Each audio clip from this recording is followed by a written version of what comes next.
Hi, and welcome to another episode of Hot Takes with me, the Silver Fox. Now, it is, of course, a Thursday, and that can mean only one thing: FMQs. And as First Minister, Humza Yousaf was there at the dispatch box, answering questions from the great and the good therein assembled in Holyrood. Now, one of the questioners was Douglas Ross, the leader of the Tory party in Holyrood. And he was asking questions about the cuts in police numbers. And he accused Humza Yousaf, and the SNP generally, but he accused Humza Yousaf of being sly, sleek-it and secretive about the numbers. And of course, he's sly, sleek-it and secretive about just about everything he ever talks about. So we shouldn't be surprised at that. Now, however, Humza did not like this. He did not take kindly to these claims and basically called Douglas Ross a liar. Now, of course, that is unacceptable. That's unparliamentary speech. And the presiding officer jumped on this and ordered Humza Yousaf to apologise. Well, it didn't quite work out like that. And a lot of weasel words were used. So we'll have a look at it, see what was said, and see why Humza Yousaf really is, an obnoxious little tosspot, isn't he? Anyway, here goes. Now, we will look at this, but it is a convention in politics that you don't call each other liars. There are ways around it, of course, and Winston Churchill famously used the term terminological inexactitude. He couldn't say the word lie, unparliamentary, so he said that so-and-so was speaking and he announced a terminological inexactitude, which is, I just think is a marvellous description. It tells exactly what it is, but in a more parliamentary acceptable way. But Humza Yousaf, of course, lacks the ability to use such words. He's not very bright, is he? He's not very well educated. But anyway, Humza Yousaf was told to apologise 3 times for accusing Douglas Ross of lying about police fears. And he wouldn't do it. He couldn't get the words sorry out of his mouth, because that would indicate that he was wrong. And of course, in his mind, he can never be wrong. So Humza Yousaf was accused of being sly, sleek-it and secretive over police cuts in Scotland before being seriously reprimanded by the presiding officer because he called Douglas Ross this liar. Humbled, Humza Yousaf was forced to apologise for accusing the Scots Tory leader of lying during First Minister's questions after his conduct was deemed wholly inappropriate. After being told his responses to concern about police cuts, officer numbers and station closures are sly, sleek-it and secretive, the First Minister, in an outburst, accused Douglas Ross of telling lies about the police service. And you cannot do that. You don't call someone a liar. The presiding officer, Alison Johnson, paused proceedings to call on Mr Yousaf to apologise. However, it took 3 attempts before he finally conceded, because he refused. And of course, it was all these weasel words he was using because he didn't actually want to apologise. He refused basically to apologise and to say, I apologise for calling you a liar, that was wrong, blah, blah, blah. And that's all it would have taken. He could have said, I did call you a liar, I apologise for that, I should not have said that, and move on. And that would have been it. And that's the thing. If he'd have said that and just went, I do apologise, I used unparliamentary speech, I will move on, nobody would have given a care in the world.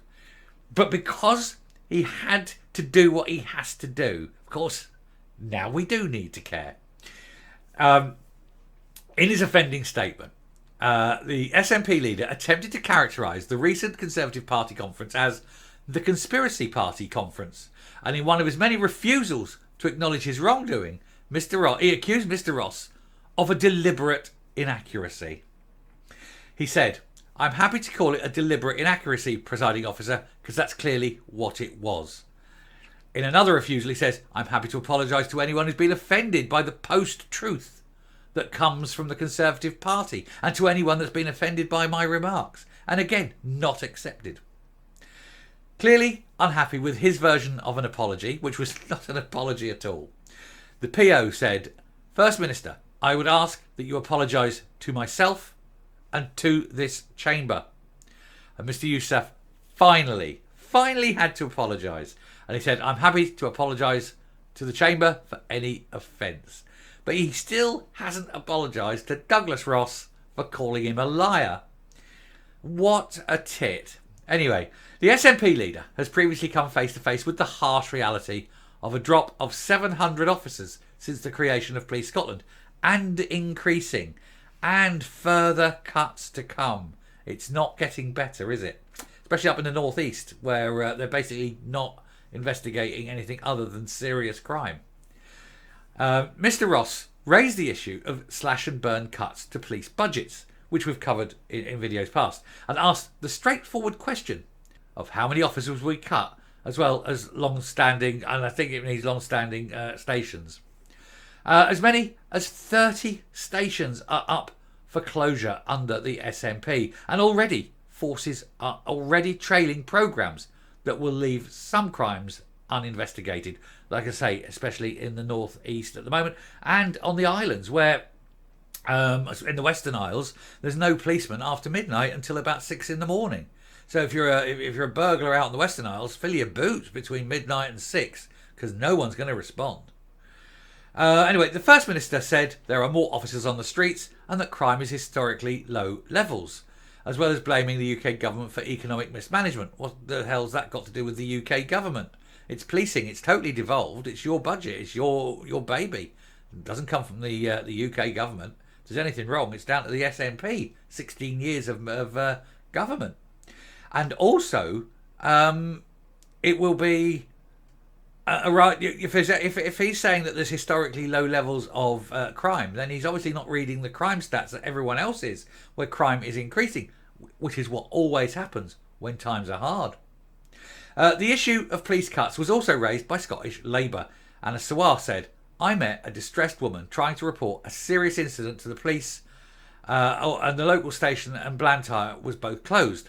So she travelled several miles to the canvas line only to find the station there was also closed."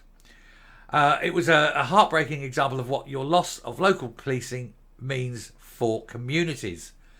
Mr. Yousaf said that's just another inaccuracy, presiding officer, and basically calling Anna Sawar a liar as well. Everybody's a liar, of course. Everybody's lying, except Humza Yousaf. Everybody lies. Oh, the police numbers aren't being cut. Oh, there aren't problems with the police. Oh, no. You're all ganging up on me. You're all telling tales. No, Humza. If there's one liar in office, it's the one who calls himself FMQ, the First Minister. Because he's the one that stands there at FMQs and tells lies and tales all the time. You can't help yourself. You're the SNP. Lying is what you do. And nothing you say or do will make people change their mind. They all know you lie. You lie to their faces. Don't accuse other people of doing what you do all the time. Stop me there, and I am going to come up. None of us are surprised, are we? He can't say sorry, because saying sorry meant he got it wrong, and he's never wrong. He won't apologise out of good grace, because he hasn't got any good grace. And he can't even see that the sensible thing is just to say, oh, got that wrong, and move on, because he's got no sense.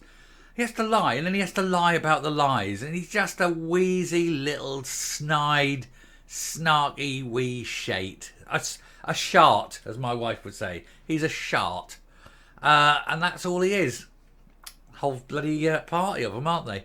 Just apologise. Don't call people liars, and if you do, apologise. Move on. That's it. Tit. Anyway, thank you very much for watching. I hope you like what you see and hear on the channel. Please do hit the subscribe button, ring the bell, leave a like, leave a comment, please share the video. And until next time, stay safe, stay well, and don't tell lies. Just tell the truth. It's what we do here. People don't like it, but hey, it's better than lying. Bye. Except if your wife says, "Is this dress nice?" Lie. Other than that,